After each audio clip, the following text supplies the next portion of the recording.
अस्सलामुअलैकुम नाजरीन, आज हम बनाएंगे सिरके की एक ऐसी ख़ास चाय जिसका सिर्फ एक कप पीने से सर का शदीद से शदीद दर्द भी ठीक हो जाएगा।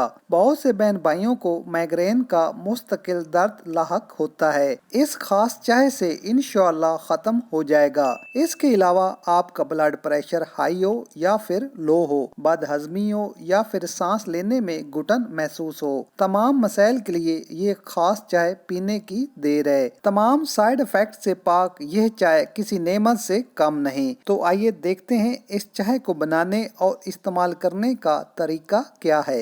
अगर आपने अभी तक मेरा चैनल सब्सक्राइब नहीं किया तो प्लीज जल्दी से सब्सक्राइब करें और बेल आइकन को जरूर दबाएं ताकि मेरी हर नई वीडियो का नोटिफिकेशन आप तक पहुंच सके। वीडियो पसंद आए तो थम्स अप कर दें।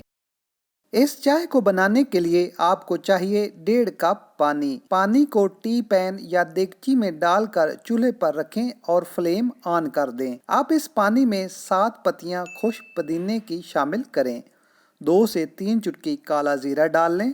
2 चुटकी कलवंजी शामिल करें। अगर सांस लेने में तकलीफ या घुटन महसूस हो तो इसमें एक छोटा सा टुकड़ा अदरक शामिल कर लें। अगर सांस का मसला नहीं तो ना डालें। अब हस्बे तलब ग्रीन पत्ती या फिर काली पत्ती जो भी आप पसंद करें डालकर चाय को पका लें। 2 जोश आने पर उतार लें और छान कर एक कप में डाल लें। नीम गर्म होने पर इसमें 5 से 6 कतरे सेब का सिरका शामिल करें और दिन में 2 बार पी लें। इसके पीने से न सिर्फ ऊपर बताए गए तमाम मसाइल हल हो जाएंगे, अगर इसको मुसलसल इस्तेमाल किया जाए तो जिस्म की फालतू चर्बी, सीने की जकड़न और मैदे के लिए भी यह चाय बहुत अच्छी है। नाजरीन, मैं उम्मीद करता हूँ आपको मेरी ये होम रेमेडी पसंद आई होगी। एक बार इसे ज़रूर ट्राई करें। अगर आपको मेरी ये काविश पसंद आए तो वीडियो को ज़रूर लाइक करें और मज़ीद अच्छी वीडियो देखने के लिए मेरा चैनल लाजमी सब्सक्राइब करें। मिलते हैं एक नई वीडियो के साथ। इजाज़त दीजिए। अल्लाह हाफिज़।